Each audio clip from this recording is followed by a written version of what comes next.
ചേടാ ഇവനിത് എന്നാ പണിയായി കാണിക്കുന്നേ? മണിക്കൂർ ഒന്നായില്ല അകത്ത് കയറിയിട്ട്. പാവം 2 ആഴ്ചയല്ലേ ബാംഗ്ലൂരിൽ നിന്ന് പോന്നിട്ട്, അതിന്റെ ഒരു ക്ഷീണം കാണും.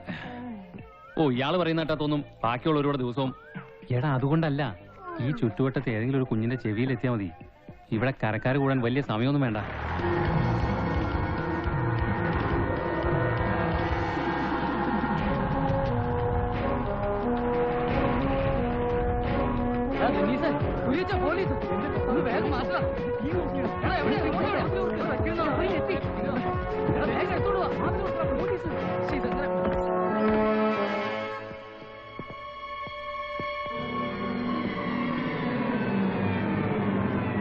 എന്നതാടാ തോട്ടത്തിനകത്ത് പണി? ബിസിനസ് മാനേജ്മെന്റിന്റെ കൂടെ റബ്ബർ ടാപ്പിംഗും പഠിപ്പിക്കുന്നുണ്ടോ ബാംഗ്ലൂരില്?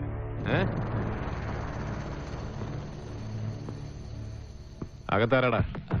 ഡെന്നീസാ. ഏത് ഡെന്നിസ്?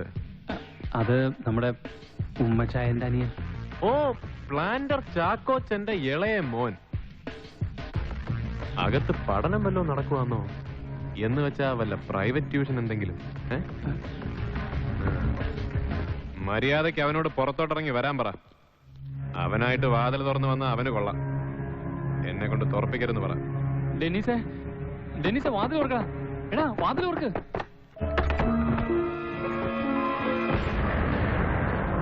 സാറൊന്ന് പുറത്തോട്ടിറങ്ങണം, നന്നായിട്ടൊന്ന് കാണട്ടെ. പോട്ടെ സാറേ, പിള്ളേരല്ലയോ. എന്നെ കയറി പഠിപ്പിക്കാൻ വന്നാലുണ്ടല്ലോ. ഇനി സാറിന്റെ കാര്യം. പൗലോച്ചാ, എല്ലാത്തിനെയും വണ്ടിയിലോട്ട് കേട്ടിക്കോ. ബാക്കി നമുക്ക് അവിടെ ചെന്നിട്ട് പറയാം.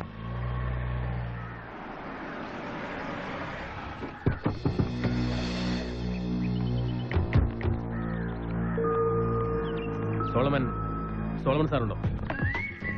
പൗലോച്ചാ, മണി ഇപ്പൊ 5:30 കോടതി പിരിഞ്ഞു കാണും.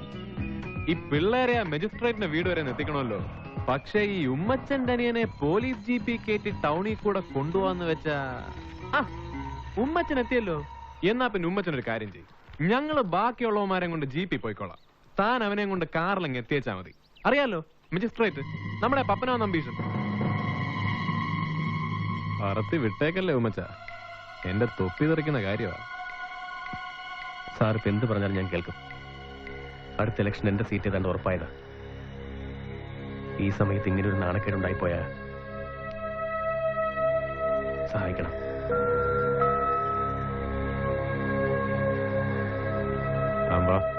നമുക്ക് അകത്തിരും സംസാരിക്കാം. താൻ മാത്രം ഈ വക അലങ്കാരങ്ങളൊന്നും വേണ്ട. സാർ പറ, ഞാൻ എന്ത് ചെയ്യണം? സാറിന്റെ പ്രൊമോഷന്റെ കാര്യത്തിന് വേണമെങ്കിൽ ഞാൻ നേരിട്ട് തിരുവനന്തപുരത്തിന് പോവാം. പിന്നെ സ്ഥലം മാറ്റം ഉമ്മച്ചൻ വിചാരിച്ച നടക്കാത്ത കാര്യങ്ങളല്ലേ തോന്നും. ഇതൊക്കെ ആർക്ക് വേണോടോ ഉമ്മച്ച? തോളയിൽ ഒരു സ്റ്റാർ അധികം കയറിയിട്ട് ഇപ്പൊ ആർക്കാ ഗുണം? പിന്നെ സ്ഥലം മാറ്റം അങ്ങ് മഞ്ചേശ്വരം മുതൽ ഇങ്ങ് പാറശാല വരെ നമുക്കെല്ലാം ഒരുപോലാണോ?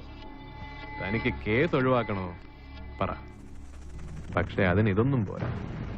എടോ, ഞാൻ ഈ കാര്യത്തിലൊരു ഹരിചന്ദ്രനൊന്നും അല്ലെന്ന് മറ്റാരേക്കാളും നന്നായിട്ട് തനിക്കറിയാം. സംഗതി അഴിമതി തന്നെ. ഉമ്മച്ചന്റെ മാനത്തിന് ഞാനിടുന്നൊരു വിലയാന്ന് വെച്ചോ, 5 ലക്ഷം രൂപ കിട്ടണം. സോളമൻ സാർ ഒരു കാര്യം മനസ്സിലാക്കണം. അടുത്ത ഇലക്ഷൻ കഴിഞ്ഞാൽ ഞാൻ ഇവിടുത്തെ MLA, ഒത്ത ഒരു മന്ത്രിയും. ഇന്ന് എന്നെ ഒന്ന് സഹായിച്ചാൽ അതിന്റെ ഗുണം സാറിന് അന്ന് കിട്ടും. കള ഉമ്മച്ച, അത് താൻ MLA മന്ത്രിയൊക്കെ ആയിട്ടല്ലേ. മലർപ്പൊടിയും തലയെ വെച്ചോണ്ട് ഒരുപാട് സ്വപ്നം കാണല്ലേ ഉമ്മച്ച. താൻ കാശപ്പെത്തിക്കുന്നു പറ. അപ്പൊ കാശ് കിട്ടാതെ കേസ് ഒഴിവാക്കത്തില്ല എന്ന് സാർ തീരുമാനിച്ചു? അതവൻ 5 പരക്കിലെ റബ്ബർ തോട്ടത്തിലുണ്ടെന്ന് വിവരം കിട്ടിയപ്പോഴേ ഞാൻ തീരുമാനിച്ചതല്ലേ. ശരി, കാശ് ഇന്ന് ഞാൻ കൊണ്ടുതരും. മാനം കാക്കാന്നുള്ളത് എന്റെ ആവശ്യമാണല്ലോ. പക്ഷേ 5 എന്നുള്ളൊന്ന് കുറയ്ക്കണം. ഒരു 3 ലക്ഷം ഞാൻ തരും. 3 ലക്ഷം മതി. കാശ് താൻ കോട്ടത്തിലെത്തിക്കേ, ഞാൻ അവിടെ കാണാം.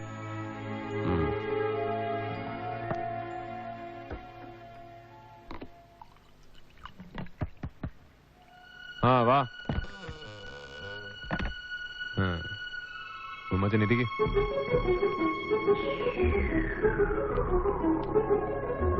ഒരെണ്ണം ഒഴിക്കട്ടോ ഉമ്മച്ചനെ? വേണ്ട.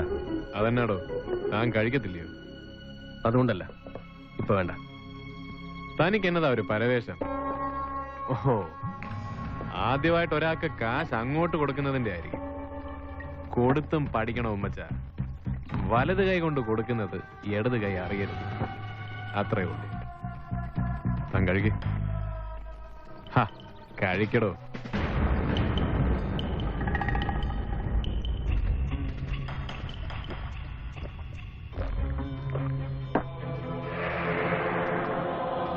താനിത്തിരി ടെൻഷനില്ല.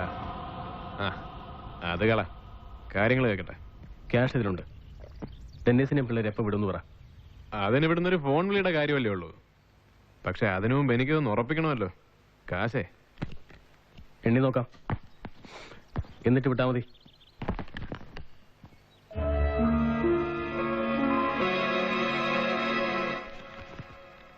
കള്ളനോട്ടൊന്നും അല്ലല്ലോ ഉമ്മച്ച. കടുവായ കിടുവ പിടിച്ചെന്ന് നാളെ നാട്ടുകാരെ കൊണ്ട് പറയിക്കരുത്.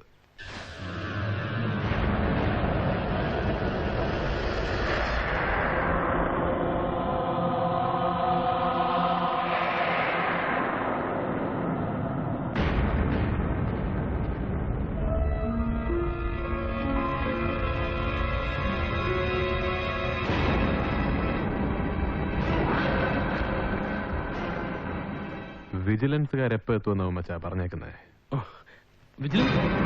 ഏത്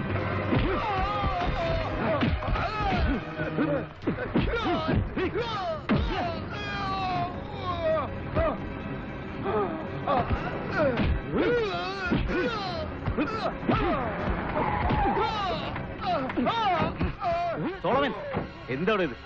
കാർത്തികൻ സാറേ, മാനം മര്യാദയ്ക്ക് ജോലി ചെയ്യണമെന്ന് ആഗ്രഹമില്ലാഞ്ഞിട്ടല്ല, സമ്മതിക്കല. ഇവന്റെ അനിയനൊരു പോക്കൃത്തരം ചെയ്യുന്ന ഞാൻ പിടിച്ച് അകത്താക്കിയതാ. എന്നിട്ടിപ്പോ കൈക്കൂലിയും കൊണ്ട് വന്നിരിക്കുന്നു റാസ്കൽ. യവനൊക്കെ കാല് നീട്ടി കൊടുത്താൽ നക്കുന്നവരും കാണുമായിരിക്കും നമ്മുടെ ഡിപ്പാർട്ട്മെന്റിൽ. എന്ന് വെച്ച് കാക്കിയിട്ടിരിക്കുന്നവരെല്ലാരും ഇത്രക്കാരാണെന്ന് വിചാരിക്കുന്നത് നിന്നൊക്കെ ഉണ്ടല്ലോ.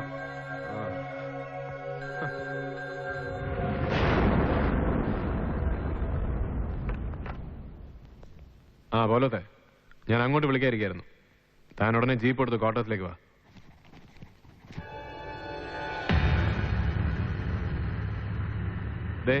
എനിക്ക് ഉമ്മച്ചനോട് വിരോധമൊന്നുമില്ല. ഉമ്മച്ചൻ എന്നോടും ഉണ്ടാവരുത്. ഇനി ഇതുകൊണ്ടുണ്ടായ നഷ്ടം നികത്താൻ നാളെ ഒന്നുകൂടെ ഇറങ്ങണമെന്ന് തോന്നുവാണേ അറിയിച്ചാ മതി. ഞാൻ ഇവിടെ തന്നെ ഉണ്ട്. ഉമ്മച്ചൻ ചെല്ല്.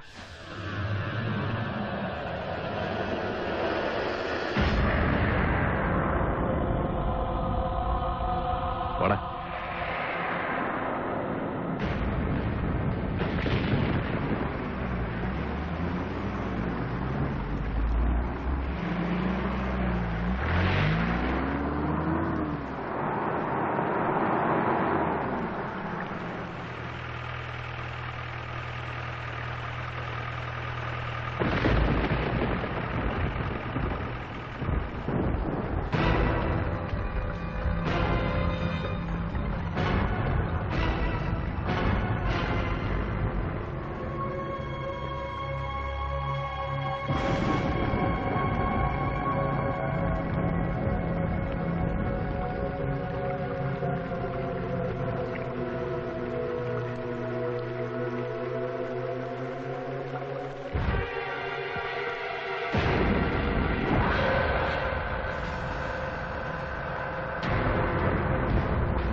ചാണ്ടിക്കുഞ്ഞെ, ഓ കുറച്ച് കഴിഞ്ഞ് നഴിച്ചു കിടത്തിയേക്ക്. സർ. വെളുപ്പിനെ ഞാൻ വരാം. സർ. രാവിലെ എവിടെന്നെങ്കിലും തപ്പിയെടുത്ത് അറസ്റ്റ് ചെയ്തേ വരാവൂ. ഓ സർ. പൗലോസിനോട് ഞാൻ പറഞ്ഞേക്കാം. സർ.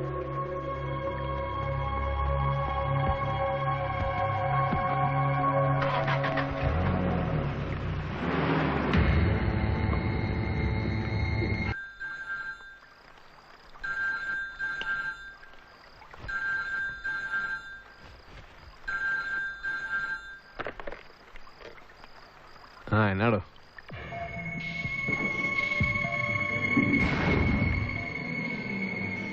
താൻ വേറെ ആരും വിളിക്കണ്ട, ഞാൻ എന്താ വരുന്നു. ആ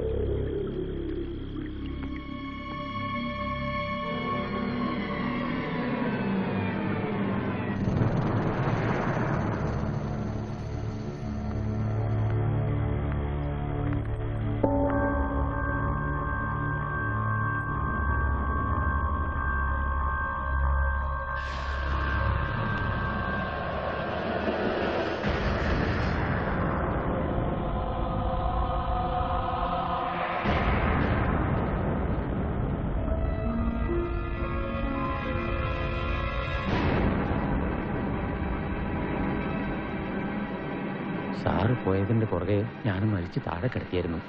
അപ്പോഴേ എനിക്കൊരു പന്തികേട് തോന്നിയതാ. നോക്കിയപ്പോൾ ശ്വാസമില്ല. അതാ ഞാൻ ഉടനെ സാറിനെ വിളിച്ചത്.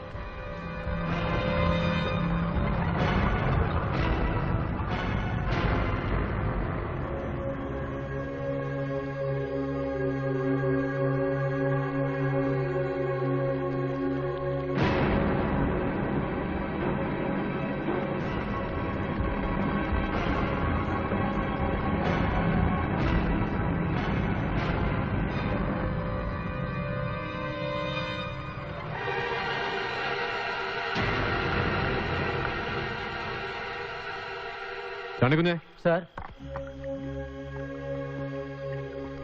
സംഭവിച്ചത് സംഭവിച്ചു. ഇനി ഇതിന്റെ പേരിൽ നമ്മൾ തൂങ്ങാൻ നോക്കണം. മനസ്സിലായോ? എടോ, ഈ ചെറുക്കനെ നമ്മൾ കസ്റ്റഡിയിൽ എടുത്തിട്ടില്ല. ഈ രാത്രി താൻ അവനെ കണ്ടിട്ടുമില്ല. എന്നെ അപായപ്പെടുത്താൻ ശ്രമിച്ച കേസിൽ നമ്മൾ അവനെ അന്വേഷിക്കുന്നു. അവൻ ഒളിവിൽ. അത്രേ ഉള്ളൂ. ബോഡി നമ്മൾ എന്ത് ചെയ്യും സാർ? വഴിയുണ്ടോ? താൻ എന്റെ കൂടെ നിന്നാ മതി. നമ്മൾ രണ്ടാളും അല്ലാതെ ലോകത്തൊരു കുഞ്ഞും ഇതറിയാൻ പോകുന്നില്ല, അറിയാൻ പാടില്ല. ഇപ്പൊ മനസ്സിലായോ?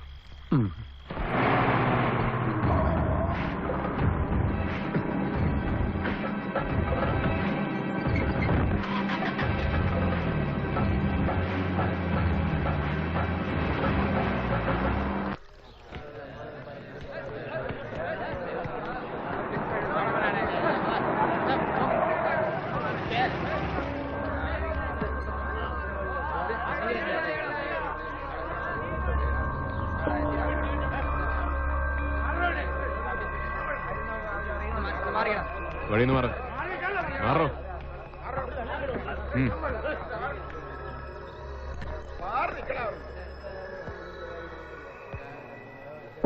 എന്നതാ ഉമ്മച്ചാ പ്രശ്നം? ഇന്നലെ രാത്രി ഇയാൾ കസ്റ്റഡിയിലെടുത്ത എന്റെ അനിയനെ എനിക്ക് വിട്ടുകിട്ടണം. അല്ലെങ്കിൽ താൻ അവനെ കോടതിയിൽ ഹാജരാക്കണം. ജാമ്യം ഞാൻ എടുത്തോളാം. ഓ, അത്രേ ഉള്ളു കാര്യം. അവനെ തന്നെയാണോ ഉമ്മച്ചാ എനിക്കും കിട്ടേണ്ടത്? അവൻ 1-ാം പ്രതിയും അവന്റെ കൂട്ടുകാരായ മറ്റു 4 റൗഡികൾ കൂട്ടുപ്രതികളുമായിട്ട് ഈ സ്റ്റേഷനിൽ ഒരു കേസ് രജിസ്റ്റർ ചെയ്തിട്ടുണ്ട്. വെറും കേസല്ല, മർഡർ അറ്റംപ്റ്റ്, വധശ്രമം. അതും സ്ഥലം സബ് ഇൻസ്പെക്ടറെ, അതായത് എന്നെ. അതിനുശേഷം എന്റെ കയ്യിൽ നിന്ന് രക്ഷപ്പെട്ടു പോയ റാസ്കൽസിനെ അന്വേഷിച്ചുകൊണ്ടിരിക്കുകയാണ് ഞങ്ങളും. അവനെ ഞാൻ പൊക്കും. ക്രിമിനൽ കേസ് പ്രതികളെ ഒളിപ്പിച്ചു എന്ന കുറ്റത്തിന് തന്നെ ഞാൻ അകത്താക്കും. കാണണോ അതെനിക്ക്? സോളമ, എന്റെ അനിയന്റെ ജീവൻ കൊണ്ട് താൻ നാടകം കളിക്കില്ലേ? താൻ ഇന്നലെ രാത്രി അവനെ കസ്റ്റഡിയിൽ എടുക്കുന്ന അവർ കണ്ടിട്ടുണ്ട്, അവന്റെ കൂട്ടുകാർ.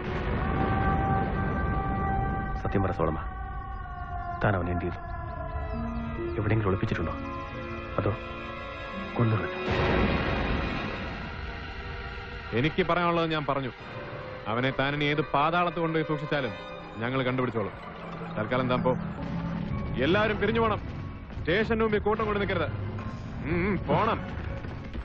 സോളമ, ഡെന്നീസിനെ കിട്ടിയില്ലെങ്കിൽ ABS കോർപ്പറേഷൻ കൊണ്ട് ഹൈക്കോടതിയും സുപ്രീം കോടതിയും കയറി ഇറങ്ങണമെന്നും ഉമ്മച്ച നിൽക്കത്തില്ല. ഞാനൊന്ന് കൈ പൊക്കിയാണ്ടല്ലോ, ഈ കാണുന്ന ജനം തന്നെ കൊണ്ട് പറയിച്ചോളും ഡെന്നീസ് എവിടെയുണ്ടെന്ന്.